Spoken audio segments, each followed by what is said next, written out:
JTV Telugu news ప్రేక్షకులకు స్వాగతం సుస్వాగతం. మా ఛానల్ను మొట్టమొదటిసారిగా చూస్తున్నట్లయితే సబ్స్క్రైబ్ చేయండి, లైక్ చేయండి, షేర్ చేయండి. మీ ప్రోత్సాహం మాకెంతైనా ఉత్సాహాన్ని ఇస్తుంది. సేకరించిన సమాచారాన్ని మార్పు లేకుండా చూపించడమే మా ఛానల్ యొక్క ప్రత్యేకత. ధన్యవాదములు. వివరాల్లోకి వెళ్తే, నెల్లూరు జిల్లా కావలి నియోజకవర్గం బోగోలు మండలంలో బోగోలు పంచాయతీలో సోమవారం ఎన్డీఏ అభ్యర్థి కావ్య కృష్ణారెడ్డి తన ప్రచారాన్ని చేపట్టారు. ఈ సందర్భంగా స్థానిక నాయకులు, ప్రజలు, కార్యకర్తలు పెద్ద సంఖ్యలో ఆయన్ను ఆహ్వానించారు. ఓ పక్క ప్రచారం, మరో పక్క చేరికలు. కావ్య కృష్ణారెడ్డి మాటలకు ఆకర్షితులవుతున్న బోగోలు ప్రజలు. వైసీపీ ముఖ్య నేతలు టీడీపీలో చేరిక. టీడీపీలోకి వరుస చేరికలతో బోగోలు వైసీపీలో అయోమయం. జోస్లో తెలుగు తమ్ముళ్ళు. ఎన్డీఏ కూటమి అభ్యర్థి కావ్య కృష్ణారెడ్డి బోగోలు మండలంలో ఒకవైపు ఎన్నికల ప్రచారం నిర్వహిస్తుండగా, మరోవైపు వైసీపీ నాయకులు వైసీపీని వీడి తెలుగుదేశం పార్టీలో చేరుతున్నారు. ప్రచారంలో ఆయన మాటకు ప్రజలు ఆలోచింపజేస్తున్న సందర్భం ఎదురవుతుంది. ఆయన పట్ల ఆకర్షితులవుతున్నారు. బోగోలు మండలం అరవపాలెంకు చెందిన వైఎస్ఆర్సీపీ కాంగ్రెస్ పార్టీ నాయకులు వైఎస్ఆర్సీపీ పార్టీని వీడి సోమవారం తెలుగుదేశం పార్టీలో చేరారు.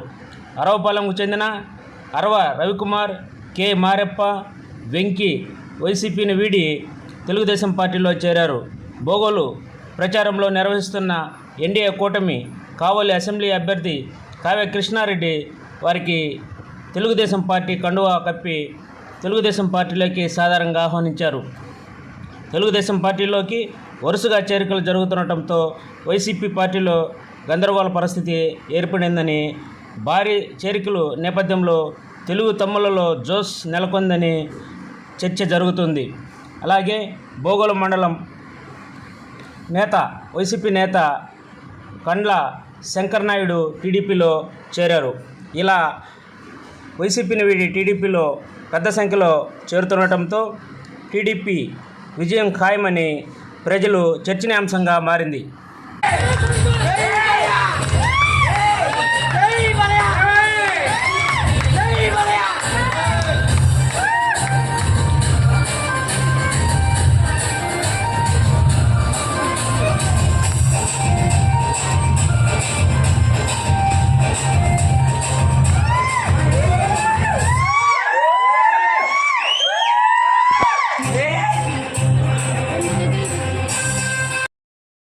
సందర్భం అయిపోయింది.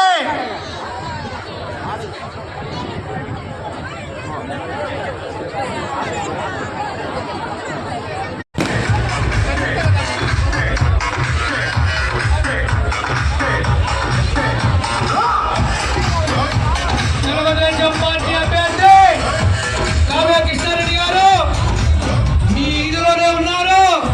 అందరూ ఆశీర్వదించవలసిందిగా కోరుతా ఉన్నాం.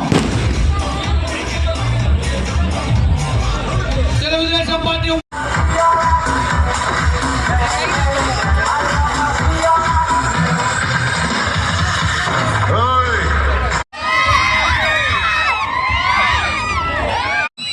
నన్ను సాదరంగా ఆహ్వానించిన మీ అందరూ కూడా పేరు పేరున ధన్యవాదాలు తెలియజేస్తున్నా.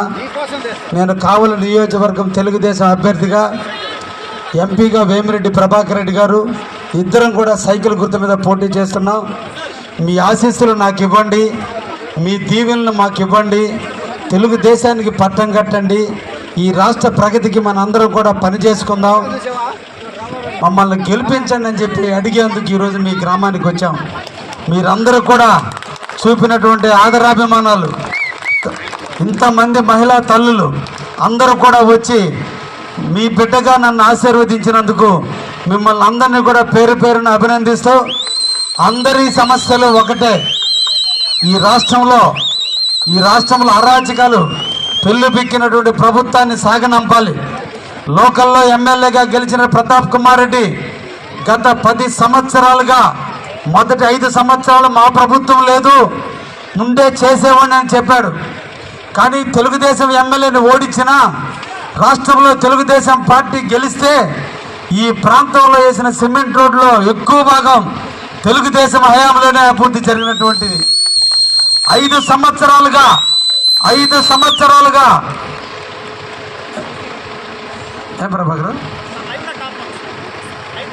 ప్రభుత్వం వచ్చింది.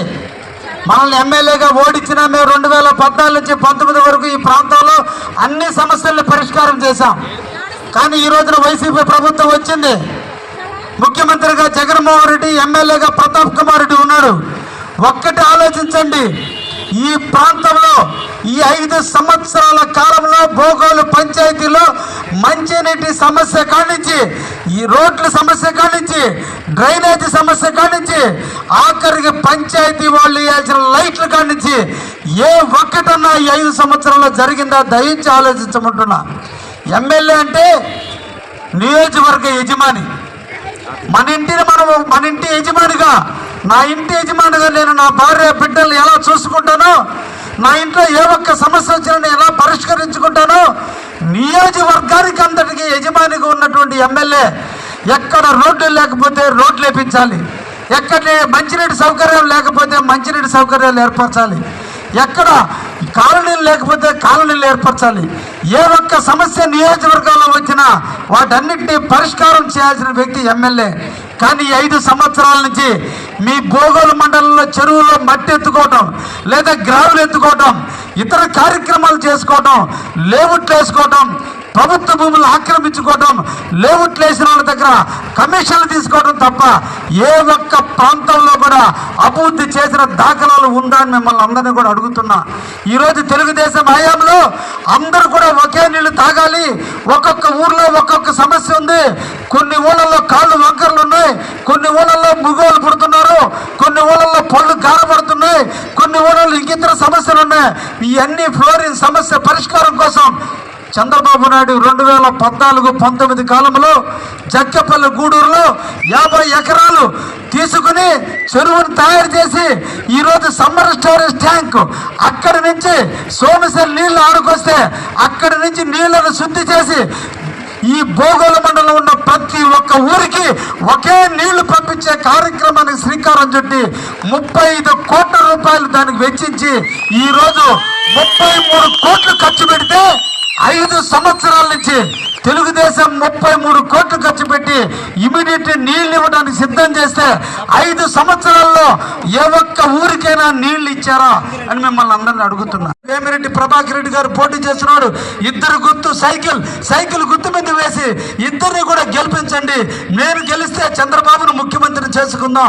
ఈ రాష్ట్ర ప్రగతి జరగాలంటే చంద్రబాబు కావాలి, మన బిడ్డలకు ఉద్యోగాలు రావాలంటే చంద్రబాబు రావాలి, మన ప్రాంతం అభివృద్ధి చెందాలంటే చంద్రబాబు రావాలి.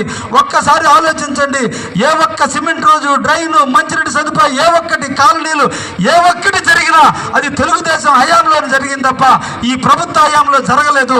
అందుకనే మళ్ళా తెలుగుదేశాన్ని ఆశీర్వదించండి, తెలుగుదేశం అభ్యర్థులుగా మమ్మల్ని ఇద్దరిని కూడా గెలిపించండి అని చెప్పి ఈ సందర్భంగా మిమ్మల్ని అందరినీ కూడా కోరుకుంటున్నా.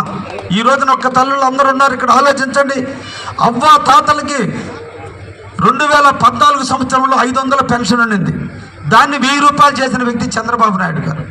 మళ్ళా 2019లో 1000 రూపాయలు ఉన్న పెన్షన్ని 2000 చేసింది చంద్రబాబు నాయుడు గారు. జగన్మోహన్ రెడ్డి నేను 3000 చేస్తానని పాదయాత్రలో అందరికీ ఊదర కొట్టాడు. కానీ సంవత్సరానికి 250 లెక్కన మన మహిళా తల్లులు మన ఇంటి మందికి ఆకుకూరల్లో, చిక్కుడుకాయలు, బెండకాయలు వస్తే తోక వేసిన తర్వాత కుసురు కింద ఈ బెండకాయ, లేదంటే మొక్క కింద ఈ బెండకాయని ఏరి వేసుకున్నట్టుగా సంవత్సరానికి 250 రూపాయల లెక్కన పెంచి 4 సంవత్సరాలకి 3000 చేస్తే రేపు బాబు గారు ముఖ్యమంత్రి కాబోతున్నాడు. జూన్ 10వ తేదీ, 11వ తేదీ, 12వ తేదీ ఏదో ఒక రోజున ఈ రాష్ట్రానికి ముఖ్యమంత్రిగా ప్రమాణం స్వీకారం చేస్తే జూలై 1వ తేదీ మొట్టమొదటిగా రాజుగా పట్టాభిషేకుడైనటువంటి ముఖ్యమంత్రిగా ప్రమాణం స్వీకారం చేసిన చంద్రబాబు నాయుడు గారు జూలై 1వ తేదీ అవ్వ తాతలకు ఆనందింపజేయడానికి ఇచ్చే పెన్షన్ 4000 రూపాయలు ఇవ్వబోతున్నా. చంద్రబాబును ఆశీర్వదించండి అని చెప్పి మిమ్మల్ని అందరినీ కూడా కోరుకుంటున్నా. జూలై 1వ తేదీ నుంచి వాలంటీర్లు మన తలుపు తట్టి వాలంటీర్ వ్యవస్థ రద్దు కాదు. వాలంటీర్లు అందరూ ఉంటారు. ఎవరైతే పార్టీకి ద్రోహం చేసి మన పార్టీని ఓడించడానికి పోయిన వాళ్ళందరినీ సాగనంపుతాం ఇంటికి.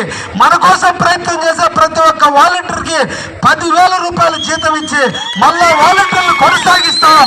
ఆ వాలంటీర్లే 1వ తేదీ తలుపు తట్టి అవ్వ తాతలకు ఇచ్చే పెన్షన్ 4,000 రూపాయలు ఇవ్వబోతున్నా. అందుకోసం చంద్రబాబుని దీవించండి అని చెప్పి మిమ్మల్ని అందరినీ కూడా పేరు పేరున కోరుకుంటున్నా.